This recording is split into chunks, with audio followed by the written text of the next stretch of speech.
so good to see you. Let's see. Hi Grace. Hi Nolan. Hi Audrey. Hi Hallie and Eden. Hi Mackenzie and Madison. I am so happy to see you guys. Like my new Jesus glasses? Okay, so this month we have been having lots of fun figuring out what it means to make peace, to live in peace. Peace is proving you care more about each other than winning an argument. That means even if we don't always agree on everything, we have to come together and find a way to reconnect. We can try and understand each other's point of view, right? Listen to one another instead of just always seeing things our way. We can build a bridge when we treat others the way we want to be treated. We can choose to care about other people instead of just what we want. It's a great way to share God's love. Just like Jesus said in John chapter 13, verse 35, love one another. Everyone will know you're my disciples. You can show how much you love God by the way we love other people. Did you guys know that God designed us to work with each other? He did. He made us to work with each other. He made us to live in peace. It might look something like this. God made us to have peace with Him. He also made us to share His peace with others. On our own, we tend to do our own thing and want our own thing. That keeps us apart, just like these drops of food coloring stay apart in the milk. But when we have God's peace, we can share His peace with others. And when we share God's peace with others, amazing things can happen. We can help people grow in God's love and come together. We can make a difference. That's right, you guys. So let's see what living in peace might look like. It's Bible story time.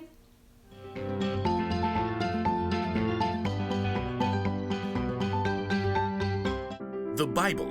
It's 66 books of history, stories, letters, and poetry that fit together to form God's one big story.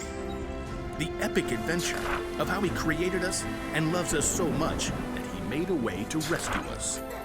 As we travel through the Bible, from Genesis to Revelation, we discover people who met God and found their lives changed forever.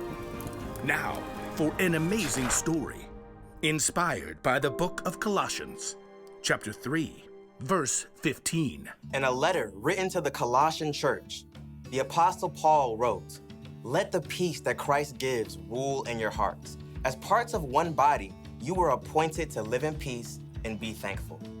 Now let's see what that truth may look like played out in our lives today. Katie wiped the sweat from her forehead and took a long drink from her water bottle. How is it this hot in April? She looked back at the long patch of scrubby ground on the corner lot by Miss Watson's house. Her friends, Caleb and Nona, were both pulling weeds too. I thought we'd be done before lunch. It'll take us days to clear out all this brush. All three kids lived in the same neighborhood and were in Mr. Benson's 7th grade social studies class. It had been Katie's bright idea to start a neighborhood garden for their community service project.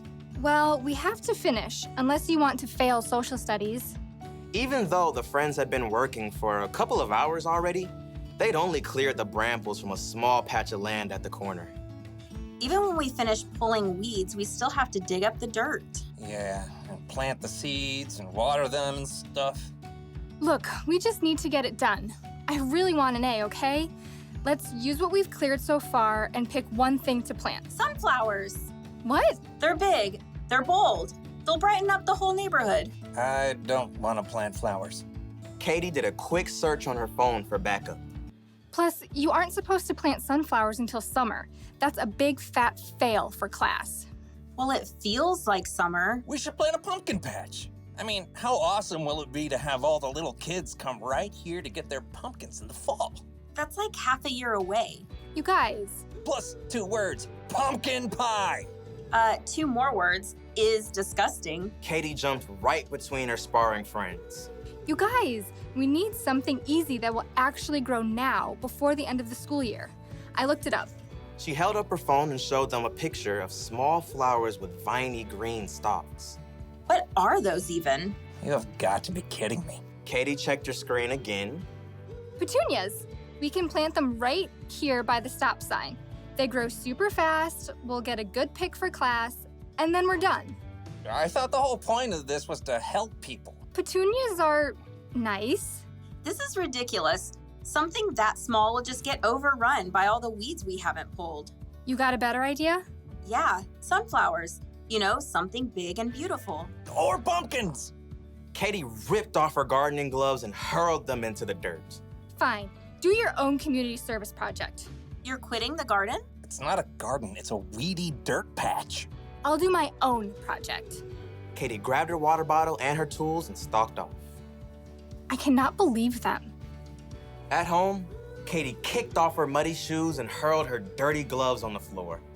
How'd it go, sweetie? Awful. We hardly cleared any weeds, and Nona and Caleb wouldn't listen to my idea about what to plant. It is a pretty big project. I'm doing my own. Isn't it a group thing? Nona and Caleb don't even care about the grade. They want to do all this stuff with pumpkins and sunflowers and stuff we'll never even finish. I get it. It's a lot easier to keep it small, but it's up to you whether you want to hold on to being angry or go make this right with your friends. They started it. Look, God designed you to be at peace on the inside, peace with Him and with others. Okay, yeah, I don't know where to start. You could start with more help. I bet Miss Watson would be willing to lend a hand since that weedy patch is right by her yard. Maybe. Oh, and Mrs. Garcia is always trying to start a garden in their backyard, but she says it's too shady. Maybe she'd like to help. Katie nodded slowly. After lunch, she took a trip around the neighborhood and spotted Caleb shooting some hoops in his driveway. Then she dragged him across the street to knock on Nona's door. You realize I don't want to talk about this? I don't want to talk about this. Just give me a minute. Both of you, please. Caleb and Nona stared at Katie, arms crossed. I'm really sorry. I got so stuck on making an A that I didn't listen to your ideas. I was just so hot and frustrated. Katie's friends waited. I talked to Mrs. Watson and the Garcias and that family with the little kids by the stop sign. They all want a garden, like a big vegetable garden. They want to help us. Really? We could clear the lot pretty fast with that much help. And we can plant everything, tomatoes and beans and carrots and sunflowers and pumpkins and whatever people want to eat. We'll have to help keep it up over the summer, though. All the way to pumpkin season. Exactly. Okay, I'm in. Caleb gave Katie a high five. Then they both turned to Nona. She hesitated. Okay, sure, but you're not gonna get me to eat pumpkin pie, because sweet potato is way better. Deal. The Garcias can help out tomorrow afternoon, so we can get back to it then.